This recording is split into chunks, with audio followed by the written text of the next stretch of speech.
Selamat datang di booster UKM PPD. Jadi di sini saya akan membahas tentang materi telinga, hidung, tenggorok, kepala, leher. Baik ya, kita masuk ke soal pertama. Seorang anak 7 tahun dibawa ibunya ke dokter dengan keluhan telinga kanan terasa penuh dan pendengaran sedikit berkurang sejak 3 hari yang lalu. Seminggu sebelumnya terdapat riwayat batuk dan pilek. Pasien mengaku kadang telinga terasa nyeri. Pada otoskop terlihat retraksi pada membran timpani. Diagnosis yang paling tepat adalah, jadi kunci jawabannya adalah OMA stadium oklusi. Jadi kenapa kita diagnosa dengan OMA atau otitis media akut? Jadi di sini pada soal telinga kanan terasa penuh, berarti kan ada kelainan pada telinga dan pendengaran sedikit berkurang. Jadi kalau cuma seperti ini, lebih banyak didinya yang terjadi pada fase akut, yaitu 3 hari yang lalu. Seminggu sebelumnya terdapat riwayat batuk pilek. Nah, batuk pilek ini bisa menjadi faktor risiko untuk terjadinya OMA atau otitis media. Kenapa? Karena dengan dia batuk dan pilek, tuba Eustachius itu akan tertutup. Nah, tertutupnya gimana sih? Karena dengan adanya batuk dan pilek itu akan terjadi edem sehingga menutup. Nah, kita tahu sendiri tuba Eustachius itu penting untuk fisiologi dalam telinga tengah. Nah, selanjutnya pada otoskop terlihat adanya retraksi dari membran timpani. Artinya ada gangguan pada telinga tengahnya, ya, otitis media akut. Jadi seperti itu. Jadi sesuai dengan jadi otitis media akut itu peradangan sebagian atau seluruh mukosa telinga tengah, ya, tuba Eustachius, antrum, dan juga sel-sel mastoid, yang terjadi kurang dari 3 minggu.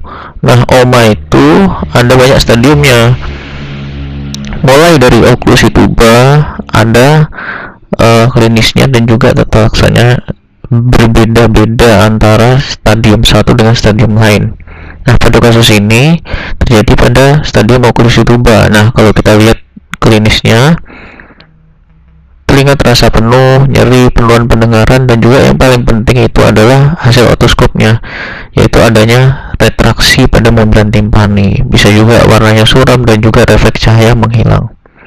Nah, pada stadium oklusi tuba ini, tata laksana yang tepat, jika ada pertanyaan tata laksana yang tepat, yaitu adalah dekongestan.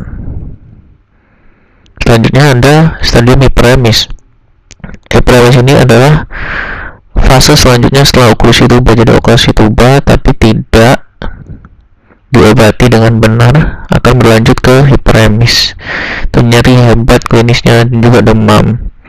Nah, jadi sesuai dengan nama stadiumnya, hasil otoskopnya, membran timpaninya tanpa hiperemis. Nah, di sini baru memerlukan antibiotik. Antibiotik ini bisa kombinasi sistemik dan juga topikal. Biasa kalau di THT, antibiotiknya paling sering itu menggunakan golongan penisilin, yaitu amoxicillin. Jarang menggunakan antibiotik yang lain. Selanjutnya stadium supurasi, yaitu kelanjutan dari hiperemis, yaitu yang paling khas itu adalah bulging pada membran timpani atau kembung. Kenapa kok kembung? Karena dia berisi cairan. Nah, jadi karena berisi cairan, maka tata laksananya yaitu adalah miringotomi, yaitu melubangi membran timpani agar cairannya keluar. Jadi selain miringotomi, dia juga dikasih antibiotik untuk membunuh kuman-kumannya. Selanjutnya perforasi. Nah, perforasi ini karena lanjutan dari supurasi, yaitu membran timpaninya pecah karena bulging yang terlalu hebat karena desakan dari dalam. Jadi klinisnya yaitu oturi atau keluar cairan pada telinga atau congean seperti itu. Jadi demamnya udah turun, jadi dari hiperemis demam, supurasi demam. Setelah itu, setelah perforasi, karena cairannya udah keluar, udah mulai stabil dia. Nah, jadi tata laksananya karena udah keluar cairan yaitu air toilet atau kebersihan pada telinga dengan cara meneteskan H2O2 3% 3 kali sehari, atau bisa juga karbogliserin 10% 3 kali 1. Setelah itu diberikan tetes antibiotik agar sembuh. Dan terakhir itu adalah fase resolusi. Jadi udah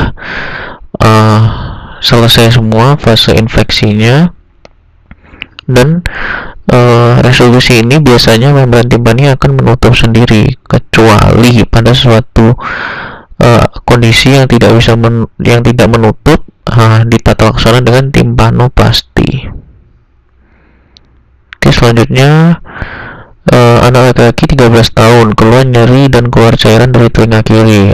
Berarti dia otitis media. Sejak 5 hari, pasien juga mengeluhkan adanya gatal telinga kiri. Nah, ini yang beda dari otitis media, yaitu adanya keluhan gatal. Sejak 3 bulan yang lalu, cairan keluar dari telinga kiri hilang dan timbul. Berarti dia OMSK, otitis media supuratif kronik, karena dia sudah lebih dari 3 bulan. Pada pemeriksaan telinga terlihat sekret kotoran dan kotoran berwarna keputihan di liang telinga. Membran timpani tidak dapat dinilai. Diagnosis yang paling tepat dari beberapa pilihan jawaban yang paling mendekati yaitu adalah otomikosis. Kenapa? Karena pada dasarnya pasien ini mengalami OMSK pada dasarnya, tetapi dia ada infeksi tambahan atau istilahnya koinfeksi, yaitu infeksi pada jamur. Yang paling khas infeksi mau dimanapun lokasinya, mau di telinga, di kulit, di genital, jika itu jamur, maka paling khas adalah gatal. Gatal itu yang paling khas untuk infeksi jamur. Nah, selain itu juga kita bisa lihat dari soal ada kotoran berwarna keputihan. Nah, keputihan ini kan kalau di telinga, otore, congean itu adalah cairan kekuningan. Nah, ketika ada kotoran keputihan, patut dicurigai ini adalah spora dari jamur. Nah, yang paling sering, etiologi yang paling sering itu Aspergillus atau Candida. Nah, yang paling gejalanya banyak, ada nyeri telinga atau otalgia, otore, penurunan pendengaran. Ya, yang paling khas yang membedakan dengan otitis media itu adalah gatal. Nah, jadi penunjangnya bisa dilakukan kerokan kulit pada telinga. Tapi kalau misalnya kita lihat pada pasiennya langsung nampak di situ ada spora, nggak perlu lagi penunjang, langsung berikan terapi. Nah, ini seperti ini gambarnya. Oke, next, nomor 3, seorang laki-laki datang dengan keluhan telinga tersumbat. Hal ini dirasakan ketika pulang berenang dan semakin berat ketika berupaya mencongkel telinganya. Nah, jadi kunci jawabannya adalah cerumen prop. Nah, jadi di sini keluhan utamanya adalah telinga tersumbat. Telinga tersumbat itu ada banyak etiologinya. Salah satunya cerumen prop atau bisa benda asing. Nah, selanjutnya di sini pada anamnesis selanjutnya, keluhan ini muncul ketika dia selesai dari berenang. Nah, kalau berhubungan dengan berenang itu ada 2 DD ketika muncul setelah berenang. Yang pertama, dia adalah otitis eksterna yang difusa. Dia juga bisa terjadi dengan faktor resiko berenang. Dan juga seperti ini serumen prop. Kenapa kok dia muncul setelah berenang pada serumen prop? Karena awalnya serumen prop ini ada keras. Jadi karena dia terbentuk secara perlahan-lahan di telinga kita dan dia konsistensinya keras, maka sebenarnya secara tidak sadar tubuh kita tuh akan beradaptasi. Jadi artinya apa? Dia tuh terbentuk dan kita nggak sadar bahwa itu ada. Karena apa? Karena tubuh kita beradaptasi.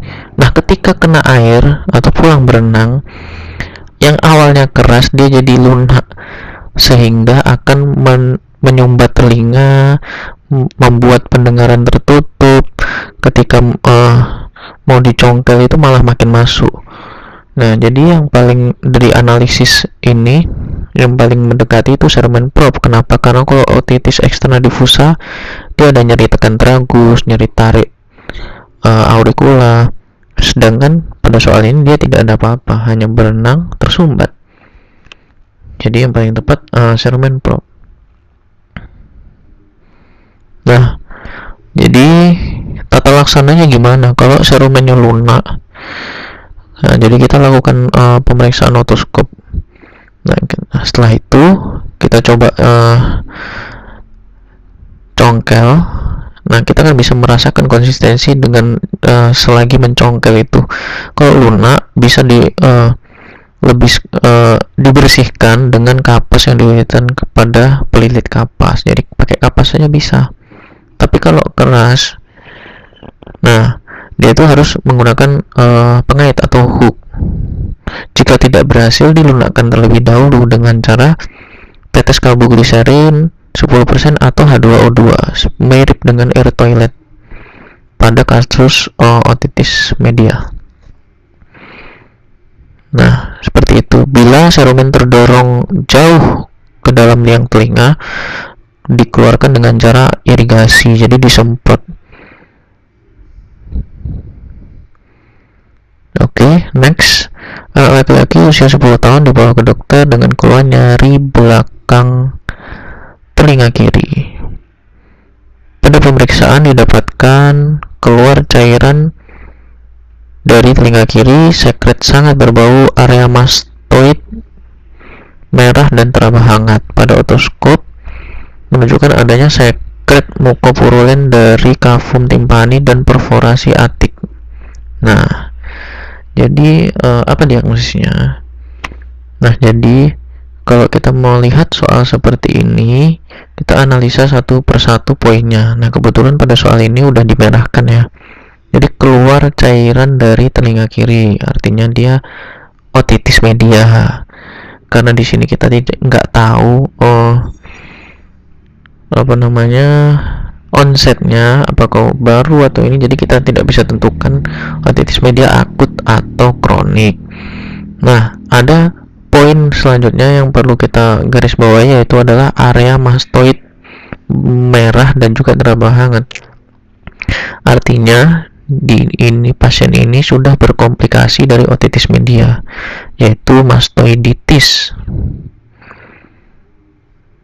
Nah, pada poin yang terakhir yaitu adalah perforasi atik membran timpani. Nah, perforasi atik ini adalah